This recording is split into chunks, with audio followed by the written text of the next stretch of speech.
11:11. Romanos capítulo 11, versículo 11.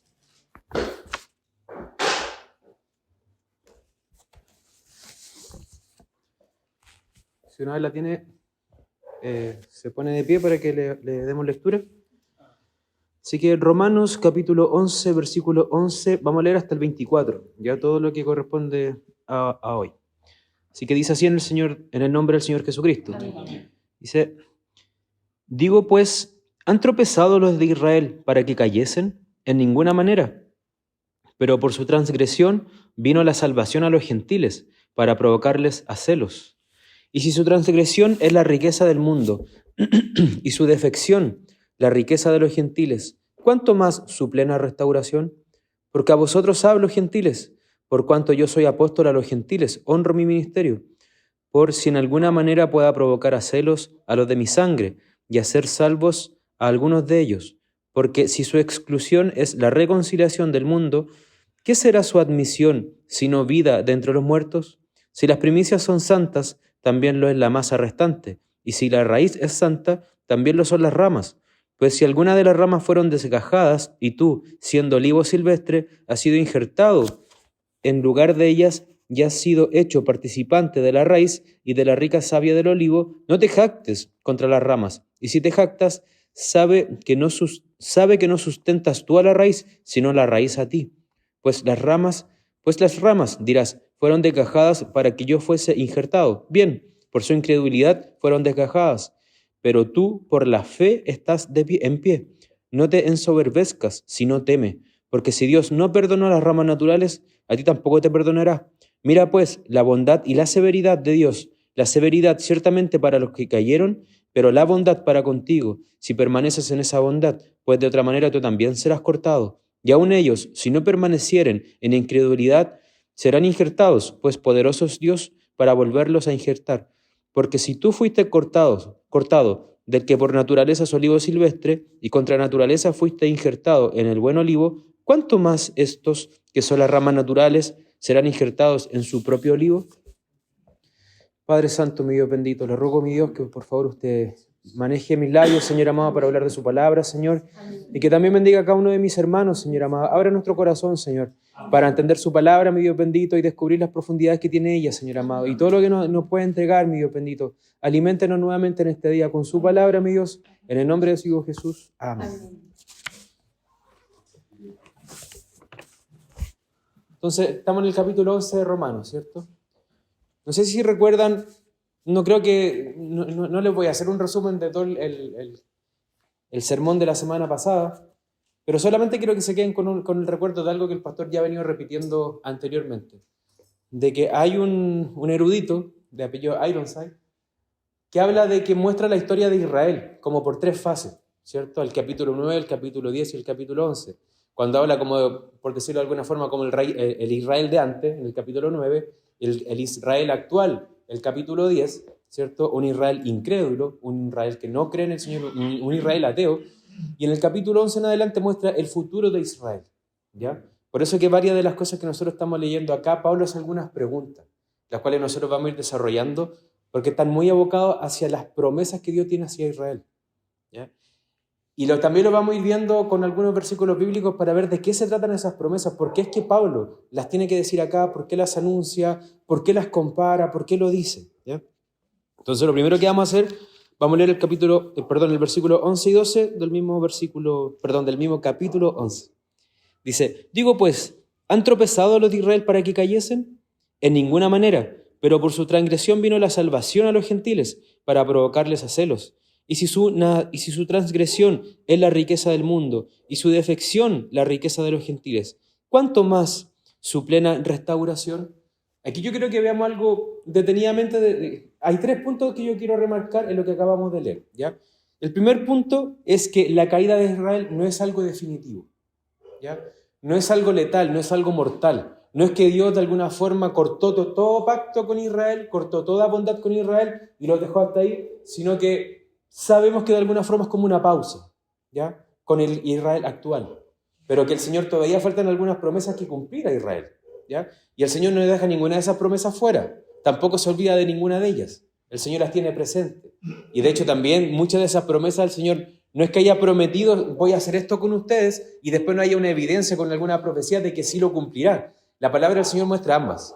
Muestra la promesa cuando Él promete, pero también muestra la promesa cumplida, ¿ya? A su pueblo, a su nación. Y eso lo vamos a ir desarrollando un poquito más adelante. Entonces, primero, la caída de Israel no es algo definitivo, no es algo mortal, no es algo letal. No es algo con que Israel haya muerto. Tampoco es una transformación de que Israel de la nación murió y que de alguna forma nosotros hoy día pasamos a ser Israel, ¿ya? Porque eso también es una corriente, una idea, que hay una línea de pensamiento teológico y al mismo tiempo escatológico, que piensan de que la iglesia ahora viene a ser el Israel actual. Nosotros, nuestra línea, una línea dispensacional, otra línea de pensamiento o de teología, nosotros pensamos que no, que son dos caminos paralelos, por así decirlo. Un camino en la iglesia, ¿cierto? Esta pausa en la historia, esta transgresión de Israel que nos llamó a nosotros y nos dio la oportunidad de poder hoy día ser parte del pueblo del Señor, pero por otro lado es el pueblo escogido de Dios, la nación de Israel, ¿ya? La nación, el pueblo que Él escogió, el pueblo que Él le llamó durante siglos hacia atrás, ¿cierto? Y las promesas hoy día siguen tal cual para ellos. Entonces, primero, vuelvo a repetir, la caída de Israel no es algo mortal, no es algo definitivo.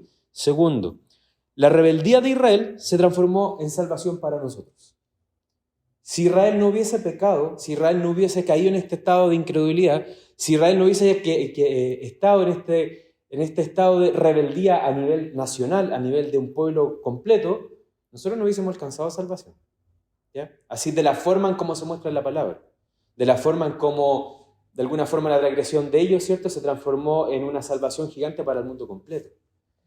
Pensaba, y parece que también, no me acuerdo qué erudito lo dice, no sé si Samuel Pérez Villo u otro, dice de que de alguna forma Dios usó el mal de Israel para hacer un bien para nosotros, como el Señor lo hace siempre, ¿cierto? Todo lo que nosotros planteamos como a mal, o cualquier situación que viene como a mal, ¿cierto?, hacia una persona, cuando Él la escoge, la transforma siempre para bien. Aquí pasó exactamente lo mismo. El pueblo de Israel pecó, cuando el pueblo de Israel tenía que haber sido el representante aquí en la tierra para predicarle a todos, ¿cierto?, de que había un solo Dios, y mediante Israel nosotros poder obtener la salvación. No fue así. No fue mediante el pueblo, sino que fue mediante Cristo, ¿ya? Pero a través también de la transgresión de Israel, ¿ya? Por eso es que Pablo aquí como que lo enfatiza tanto, dice: pero por su transgresión vino la salvación a los gentiles para provocarles a celos. Y si su transgresión es la riqueza del mundo, imagínense, la transgresión de ellos, el del pueblo de Israel, Pablo dice de que es nuestra riqueza, es la riqueza del mundo. Él no habla de la riqueza de oro, de fama, de reinos, ¿cierto?, de poder. Él dice de que la transgresión de ellos, que se transforma en salvación para nosotros que no éramos pueblo, es la riqueza del mundo. Entonces dice: la transgresión es la riqueza del mundo y su defección la riqueza de los gentiles. ¿Cuánto más su plena restauración? Si hoy, gracias a esa transgresión del pueblo de Israel, a esa dureza de cerviz, viene a ser nuestra salvación, viene a ser nuestra oportunidad, viene a ser nuestra esperanza de vida, viene a ser el momento que nosotros tenemos para confiarnos de que la muerte ya no tiene poder sobre nosotros. Si eso vil que hicieron ellos, ese desprecio que le hicieron al mismo Señor, se transformó en bendición para nosotros, ¿cuánto más será de bendición si Israel se convierte a Dios? ¿Cuánta más bendición será si la nación completa se entrega a las manos del Señor? Si hoy Israel, si usted, esto yo lo comparo a nivel no tanto como bíblico, sino que a nivel como histórico. Si Israel durante toda la historia siempre ha tenido los mejores científicos, la mejor tecnología, el mejor pensamiento, un montón de gente brillante, siendo incrédulo, ¿cuánto más de bendición sería si realmente ese corazón estuviera puesto en Dios? ¿Cuánta más bendición sería? Sería una bendición gigantesca, pero el día de hoy no está. Todo lo que Pablo dice aquí con su plena restauración apunta hacia una interpretación que nosotros tenemos también en nuestra línea teológica, que es el milenio. En el milenio se mostrará de alguna forma la restauración de Israel. Se va a mostrar también las promesas que Dios le tiene a Israel. Miren, vamos a ir viendo algunas de esas promesas en distintos capítulos de la Biblia, para que nos demos cuenta de que sí es cierto, el Señor le prometió, ¿cierto?, hizo promesas a Israel, pero también muestra cómo las cumplirá y de que las cumplirá sí o sí, ¿ya? Por ejemplo, en Isaías 11:9 dice: no harán mal ni dañarán en todo mi santo monte, porque la tierra será llena del conocimiento de Jehová, como las aguas cubren el mar. ¿Ha ocurrido eso alguna vez en la historia? ¿Ocurre eso hoy día? ¿De que el conocimiento de Jehová sean como las aguas del mar? Cuando sabemos que el mar es más gigante que incluso la tierra, lo que nosotros podemos pisar aquí en esta tierra. ¿Existe el conocimiento de Jehová a cabalidad de esa manera? Por supuesto que no. Pero aquí es una promesa que le está dando al pueblo. Dice, en Isaías 45 dice, y se manifestará la gloria de Jehová, y toda carne juntamente la verá, porque la boca de Jehová ha hablado. ¿Ha pasado eso ahora? Pasará. Estas son promesas que Dios le hizo a Israel. Estas son promesas literales que Dios le hizo a Israel. No son promesas metafóricas solamente como para nosotros como iglesia. Se cumplirán. Si el Señor solamente prometiera de forma metafórica, nosotros nos podríamos confiar siendo iglesia en un Dios metafórico. Él podría darle cualquier interpretación a sus palabras. Pero el Señor que conocemos a través de la historia, al Señor que conocemos, el cómo vino, ¿cierto? Él vino de una mujer que era virgen, Él vino y nació tal cual como lo dijo, ¿cierto? Todos los anuncios que hizo sobre su nacimiento, sobre su vida, sobre lo que él iba a hacer, se cumplieron de forma literal. Las promesas que le tiene a la iglesia, las promesas que le tiene a Israel, ¿no serán también literales? Por supuesto que serán literales. Por supuesto que cada una de las promesas que el Señor nos tiene a nosotros son de forma literal. Amén. Yo me confío en un Dios así, que cumple las cosas que dice. Y no de que de alguna forma la dice de forma poética que después nos va a engañar en su forma de decirlo, la forma de plantearla. Yo no lo veo así, ni con Israel, ni con el mismo Señor cuando vino a la tierra, y sé que también con nosotros.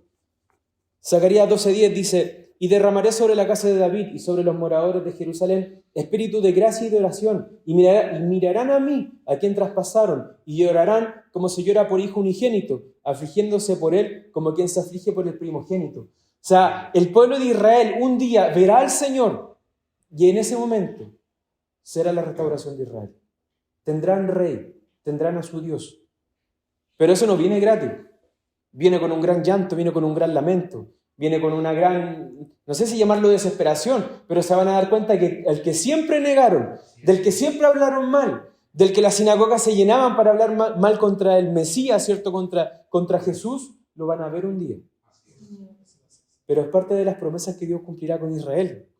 Zacarías 13:1 dice, en aquel tiempo, mira, esto yo lo encuentro increíble porque yo sé que hay más promesas, pero leía esto y dice, oye, ¿cómo lo hará el Señor? Dice, en aquel tiempo habrá un manantial abierto para la casa de David y para los habitantes de Jerusalén, para la purificación del pecado y de la inmundicia. Y después Zacarías 14:6-9 dice, y acontecerá que en ese día no habrá luz clara ni oscura. Será un día, el cual es conocido de Jehová, que no será ni de día ni noche, pero sucederá que al caer la tarde habrá luz. Acontecerá también en aquel día que saldrán de Jerusalén aguas vivas, la mitad de ellas hacia el mar oriental y la mitad hacia el mar occidental, en verano y en invierno. Y Jehová será rey sobre toda la tierra. En aquel día Jehová será uno y uno su nombre. Si la transgresión de Israel vino a ser la riqueza para nosotros los gentiles para salvación, ¿cuánto más lo será su plena restauración? Todas estas riquezas que aparecen en la palabra del Señor, como profecías, como promesas para el pueblo de Israel. Y vemos esta grandiosidad, ¿cierto?, que se muestra de forma literal, de cómo el Señor va a ejecutar esto en su pueblo, en su nación. No lo entiendo. No lo entiendo. Así como tampoco entiendo que el Señor dio agua de la roca, ¿cierto? Tampoco entiendo cómo es que nacen estos ríos, tampoco entiendo cómo es que va a manejar el clima, tampoco entiendo cómo va a manejar el corazón de hombre con el corazón de piedra, lo va a transformar en carne. No lo entiendo. Pero si la transgresión de este pueblo se transformó en beneficio para nosotros, esperamos el día, ¿cierto?, en que esté la plena restauración de Israel y ver la bendición que Dios le tiene a su pueblo. Amén. Yo digo, qué increíble el Señor, porque el Señor no nos debe nada. No le debe nada al pueblo de Israel. ¿Qué le debe? No le debe nada. ¿Qué me debe a mí? No me debe nada. Nosotros somos los deudores. Su pueblo es el pueblo deudor. Y promete y paga y cumple. ¿Por qué? Y está dentro de todos los porqués que nos hacemos siempre. ¿Por qué me salva? ¿Por qué es tan bueno con nosotros? ¿Por qué si la salvación yo podía haber agregado un poquitito, ¿cierto? Podría haberme esforzado algo para también ayudarle. No, todo lo hace y todo lo cumple Él. Y todas sus promesas se cumplirán. Amén. Versículo 13, en adelante dice, porque a vosotros hablo, gentiles, por cuanto yo soy apóstol a los gentiles, honro mi ministerio. por si en alguna manera pueda provocar a celos a los de mi sangre y hacer salvos a algunos de ellos. Porque si su expulsión es la reconciliación del mundo, ¿qué será su admisión sino vida entre los muertos? Si las primicias son santas, también es la masa restante. Y si la raíz es santa, también lo son las ramas. Bueno, aquí ya pasando de los tres primeros puntos que le nombró hace un rato atrás, que los primeros tres puntos son, para hacer una recapitulación de los primeros dos versículos. Primero, la caída de Israel no es definitiva. Segunda, la rebeldía se transforma en salvación para nosotros, ¿cierto? Y tercero, las promesas a Israel en el milenio se cumplirán. Ahora pasamos a la segunda sección que, primero, Pablo honra su ministerio. Pablo honra su ministerio. Y aquí hay como una suerte de cómo puede existir un hombre considerado apóstol que honre su ministerio cuando su ministerio siempre lo asocia a esclavitud y a servidumbre. Cuando su ministerio es un ministerio de palo, de látigo y de cárcel. Y él honra su ministerio. Cuando su ministerio, ¿cierto?, es quedar varado de repente en barco y pensar que probablemente se puede morir, pero él honra su ministerio, honra el ministerio de cuando él le predica también a su pueblo y su pueblo hace mofa de él honra su ministerio. Honra el ministerio hacia los gentiles, hacia el pueblo que eran considerados perros, eran considerados cualquier cosa, ¿cierto?, o seres humanos de segunda categoría, no como su pueblo, un pueblo escogido, un pueblo santo, ¿cierto?, mirado con ojo obviamente religioso desde el pueblo de Israel. Él honra su ministerio. Cuando él podría haber dicho, me cansa mi ministerio, es un peso mi ministerio, ¿por qué tengo que llevar este ministerio? Honro mi ministerio. Pablo se sentía orgulloso de ser esclavo de Cristo. Siempre lo asocia a esclavitud, Pablo. Él sabía que era un servidor simplemente de Dios. Él nos adjudica, el hecho de Pablo tener la categoría de apóstol no era de que estuviera por sobre los demás, sino era todo lo contrario para Pablo. El hecho de que lo nombraran un apóstol era precisamente para servir a los demás, para ser un servidor de sus hermanos, para ser el que tenía que viajar. Hoy día nosotros tenemos que viajar, ¿cierto? Y nos cansamos. Nos cansamos con un viaje de 4, 5, 6 horas. Y es cansador y nos sentimos pagados cuando vamos a predicar en un viaje largo. Pablo tenía que viajar ya siendo viejo, en caballo, en barco, caminando mucho, no había auto, no había metro, no había nada de eso. Y él honra su ministerio. Honra su ministerio porque sabe que su ministerio no es un ministerio humano, sino que es un ministerio y un regalo que Dios le dio, una responsabilidad que Él le dio. Lo otro también que Pablo dice, que de alguna forma él quiere provocar a celo a su pueblo. ¿Por qué quiere provocar a celo a su pueblo, Pablo? ¿Por qué Pablo quiere que de alguna forma ellos sientan celos? Es como provocarlos a envidia. Yo decía, ¿cómo alguien quiere levantar ese sentimiento en otro ser humano? Que llega a sentir envidia del otro. Hay alguien por ahí, escuchaba una predicación de David Jeremiah, y él decía de alguna forma de que la envidia, cuando alguien quiere hacer lo bueno, ya no es como catalogado como una envidia. Él decía porque él tiene anhelos y deseos de que esa bondad también llegue para él. Distinto es el caso que yo quiero ese mismo auto de esa misma persona, o quiero la mujer de mi prójimo, o quiero la casa del vecino, ¿cierto? Porque hay el sentimiento de bajar al otro, ¿cierto? O de yo ser mejor que el otro. Pero en el sentido de Pablo aquí, no es en el sentido de celos o una envidia, en el hecho de querer sacar a los gentiles del camino y poner al pueblo judío en reemplazo del pueblo gentil, sino que es hacerlo parte de ellos, de que saboreen de alguna forma la bondad de Dios, la bondad que Dios le tiene para el pueblo gentil, que el pueblo de Israel también la saboree, que el pueblo de Israel también lo goce, lo viva, lo sienta, lo crea. Eso es lo que Pablo quería hacer.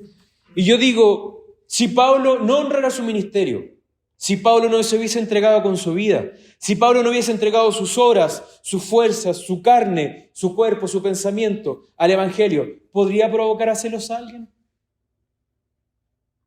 Pablo tenía que entregarse por completo para provocar a celos también a su pueblo.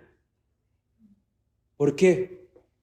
Porque si yo veo que alguien camina a media, porque si yo veo que alguien es uno en la iglesia y otro afuera, porque si veo que alguien aquí en la iglesia solamente gloria a Dios y afuera está pleno garabato, si veo que alguien aquí levanta las manos y a lo mejor aquí canta alabanza, pero allá está, no sé, ahora pasó recién el 18, andaba en fondas bailando ahí medio entonado, ¿qué celo me va a provocar ese cristiano?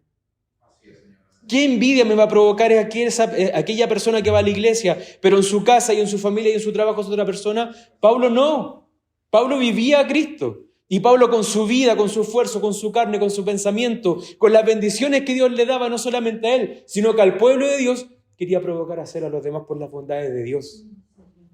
No por tener un grado dentro de la iglesia. No porque en la iglesia a lo mejor les dan cosas para que se lleve para comer a su casa. No es en ese sentido. Es en el sentido de que las bondades de Dios sean claramente visibles para el pueblo de Dios y el pueblo de Israel mire eso y se dé cuenta y también quiera ir hacia allá. Quiera investigar. Quiera darse cuenta de que Pablo no estaba viviendo una religiosidad. Pablo no estaba metido dentro de una secta. Pablo estaba viviendo el evangelio y estaba conociendo, de alguna manera, conociendo al Señor. Amén. Entonces, ese era el celo que Pablo quería provocar. Decirle, ustedes son el pueblo, ustedes tienen este privilegio. El privilegio que están viviendo ellos, siendo gentiles, para ustedes siempre ha estado ahí delante de ustedes. Vengan para acá. Ese era el sentimiento de Pablo. Y eso cuadra también con el sentimiento de Pablo de las predicaciones anteriores, ¿cierto? Donde Pablo le dolía de alguna forma que su pueblo estuviese perdido. Donde Pablo le dolía de que sus seres queridos y sus familiares también no escucharan el evangelio. Si yo quiero, hermano, de alguna forma, de que mi predicación sea consistente, de que mi invitación también a la iglesia sea consistente, de que la persona que amo en mi casa y a lo mejor no es cristiano, no es cristiana, llegue a los caminos del Señor, yo debo ser perseverante. Debo ser perseverante y entregarme como se entregó Pablo. Pablo se entregó como un servidor. 24/7. Nos entregó como servidor miércoles miércoles, domingo o martes, jueves y domingo. Se entregó como servidor del Señor día y noche. Amén. Su vida hablaba de Dios. Amén. Pablo honra su ministerio, Pablo quiere provocar, hacerlo a su pueblo, ¿cierto? Y no solamente quiere salvar a gentiles, sino que con su misma obra él quería salvar parte de su pueblo. Era el sentimiento que él tenía. Sé que mi ministerio es hacia los gentiles. El mismo Señor me lo dijo. Sé que ese es mi ministerio, pero veo a los demás y también quiero que lleguen. También quiero que sean parte de este mismo ministerio. Y aquí Pablo nuevamente vuelve a poner de manifiesto de que Israel es para Dios, que es su pueblo escogido, que lo dice al final, ¿cierto? Porque si su exclusión es la reconciliación del mundo, ¿qué será su admisión sino vida de entre los muertos? Si las primicias son santas, también es la masa restante, y si la raíz es santa, también lo son las ramas. Amén. Vamos ahora al versículo 17 en adelante, dice, pues si alguna de las ramas fueron desgajadas, y tú, siendo olivo silvestre, has sido injertado en lugar de ellas, y has sido hecho participante de la raíz y de la rica savia del olivo, no te jactes contra las ramas, y si te jactas, sabe que no sustentas tú a la raíz, sino la raíz a ti. Pues las ramas dirás, fueron desgajadas para que yo fuese injertado. Bien, por su incredulidad fueron desgajadas, pero tú por la fe estás en pie. No te ensoberbezcas, sino teme, porque si Dios no perdonó a las ramas naturales, a ti tampoco te perdonará. Y aquí también sacamos varias enseñanzas de lo que Pablo dice. Primero, la salvación viene de Israel, ¿ya? Del pueblo escogido de Dios. El Salvador, el mismo Señor Jesucristo, era judío, ¿ya? Y hay promesas sobre el pueblo de Israel. Amén. Tercero, nosotros no somos naturales del árbol, no somos ramas naturales del árbol. Nosotros somos injertados, nosotros tenemos otra naturaleza. No somos parte del pueblo escogido, de la nación escogida. No somos parte del linaje que Dios escogió milenariamente, ¿cierto? E incluso desde antes de la fundación del mundo. Nosotros somos simplemente una rama silvestre, ¿cierto? Que a lo mejor no provocaba ningún fruto o provocaban frutos silvestres. El Señor las sacó, ¿cierto? Y las puso en este olivo, en este árbol. Nos injertó. Probablemente estábamos destinados a que nos ahogaran las malezas, ¿cierto? O simplemente a ser cortados para ser hecho leña. Pero el Señor no. Dijo, aquí yo tengo una ramita. Y esta ramita yo la voy a salvar. Y no querían que se quedaran en ese árbol quizás que estaba medio podrido. La sacó de ahí y la puso en este árbol, ¿cierto? En este árbol de verdad, en este árbol que tiene una buena raíz, en este árbol que tiene savia de vida, ¿cierto? Tiene alimento de vida dentro de este árbol. Ahí nos puso, pero nosotros no nacimos ahí, ¿ya? Todo lo que Pablo dice de alguna forma, a nosotros no nos debiese nacer un sentimiento como de inferioridad, envidia o quizá otro pensamiento, sino que tiene que nacer un pensamiento de gratitud. Porque no éramos parte de este linaje y el Señor nos tomó igual, nos adoptó. Y eso tiene toda concordancia con la enseñanza bíblica completa, ¿cierto? De que nosotros no éramos su pueblo. De hecho, El Señor también dice en Juan, ¿se acuerdan de Juan? Que el Señor dice que a los suyos vino y los suyos no le recibieron, ¿cierto? Vino a su pueblo, vino, por así decirlo, a su higuera, a su árbol, a su olivo. Los suyos no lo recibieron, ¿cierto? Pero a los que le recibieron, ¿cierto? Nosotros, ¿cuál es el regalo que nos dio? Nos dio potestad de ser hechos hijos de Dios. Entonces, no es menor. Pero si nosotros fuimos tomados de allá, ¿cierto? Sin ningún esfuerzo, si nosotros fuimos puestos en un árbol, que es el árbol, que es el mismo Señor, ¿cierto? Por decirlo de alguna forma, pero tomado como hacia el pueblo de Israel también al mismo tiempo. Si nos pone acá en este lugar, ¿cierto? Como pueblo escogido, ¿nos podemos jactar de algo? No nos podemos jactar ni siquiera de eso, hermano. No nos podemos jactar de la salvación. No nos podemos jactar porque hacemos las cosas correctamente. No nos podemos jactar de que, justo yo estaba mal y yo busqué a Dios. No. La palabra de Dios siempre me muestra de la misma forma su salvación, su llamado. Él es el que nos toma, Él es el que nos llama, Él es el que nos hace hijos, Él es el que nos injerta, Él es el que nos convierte, Él es el que pone tristeza en nuestro corazón, ¿cierto? Y arrepentimiento en nuestro pecado. Él es el que puso fe, ¿cierto? Y todo aquello. Aquí vemos al mismo tiempo también el paralelismo del que nosotros siempre hablamos, ¿cierto? De la soberanía de Dios con la responsabilidad humana. Vemos la soberanía de Dios actuando sobre nosotros en todo lo que estamos leyendo. Pero por otro lado vemos la responsabilidad humana con el pueblo de Israel que se opuso a creer en Dios y se mantuvo en un estado de incredulidad hasta el día de hoy. Ambas cosas conviviendo al mismo tiempo. Pero llegará un día en que el pueblo de Israel será completamente para el Señor. Amén. Pero nuevamente, no será, por así decirlo, por esfuerzo humano, será nuevamente por la obra gloriosa, ¿cierto? Y por la gracia de Dios que transformará a su pueblo. Entonces, el Señor, primero que todo, nosotros no somos ramas naturales del árbol, somos simplemente ramas injertadas por gracia. Y cuarto, sobre este punto, jamás debemos jactarnos y tampoco olvidar al pueblo de Israel. Amén. Eso no nos lleva tampoco aquí en la iglesia a ponernos las típicas banderas de Israel y empezar a poner, ¿cierto? Las cosas que ocupan los israelitas, ¿cierto? No me acuerdo cómo se llaman, pero son las típicas velitas que también usan. O comer los panes, o ponernos la cosita aquí arriba. No quiere decir eso, ¿ya? Pero sí de alguna forma no obviar y no confundirnos de que las promesas del Señor las cumplirá para su pueblo y las cumplirá para su iglesia.